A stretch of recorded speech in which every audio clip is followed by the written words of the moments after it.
This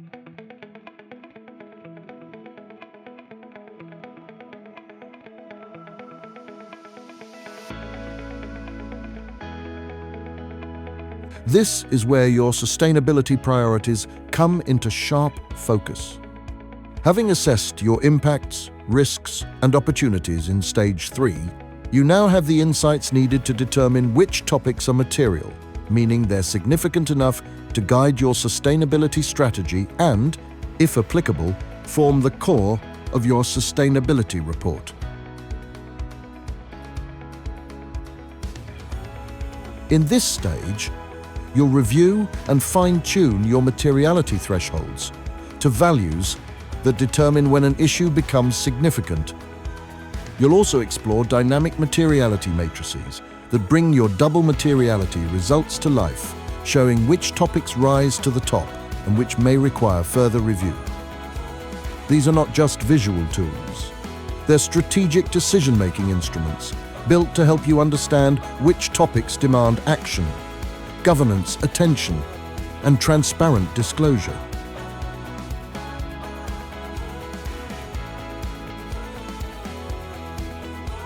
You'll work with 3 integrated matrices. The Impact Materiality Matrix, based on your assessment of how your organization affects people and planet. The Financial Materiality Matrix, which reflects how sustainability topics may affect your business. And the Subtopic Matrix, which merges both perspectives to identify where your most important sustainability matters lie. In each matrix, topics appear as dots plotted along 2 axes. The x-axis shows likelihood or financial relevance. The y-axis shows impact severity. Topics in the top right corner are your material hotspots, significant from both an impact and financial perspective. Topics in the bottom left are considered immaterial by default, but don't ignore them just yet. Some may deserve a second look.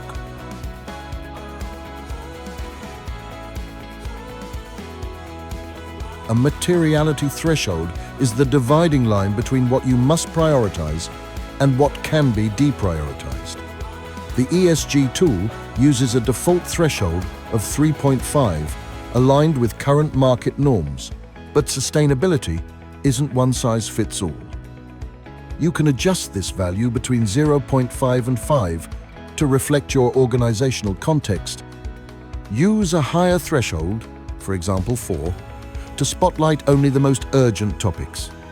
Lower it, for example 3, to include emerging or borderline relevant issues. Set different thresholds for impact and financial materiality, depending on your strategy. This flexibility lets you tailor your analysis without compromising on transparency or quality.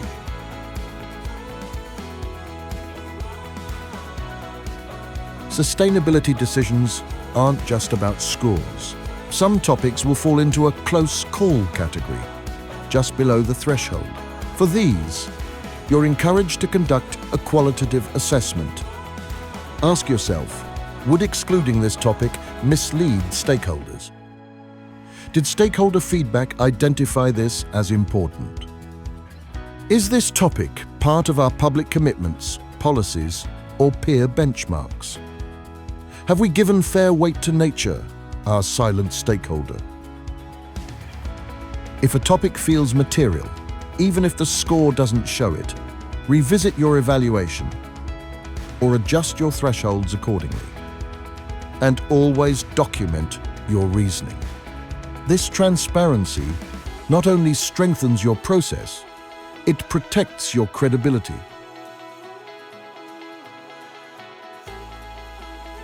Once you've reviewed your matrices and adjusted as needed, you'll have a well-prioritized list of material topics, validated both quantitatively and qualitatively.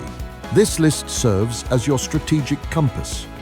It helps define your ESG action areas, informs which topics to disclose in your sustainability reporting, and clarifies where your organization has the greatest impact and the greatest responsibility. This is a milestone moment. You're not just reacting to regulations, you're making informed, values-driven decisions about the future of your business.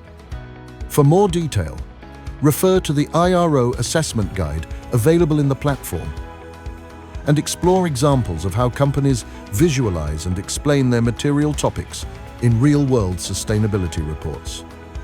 Stage 4 is where insight becomes clarity, and clarity becomes leadership. Let's continue and prioritize the issues that will shape your business, your stakeholders, and the world around you.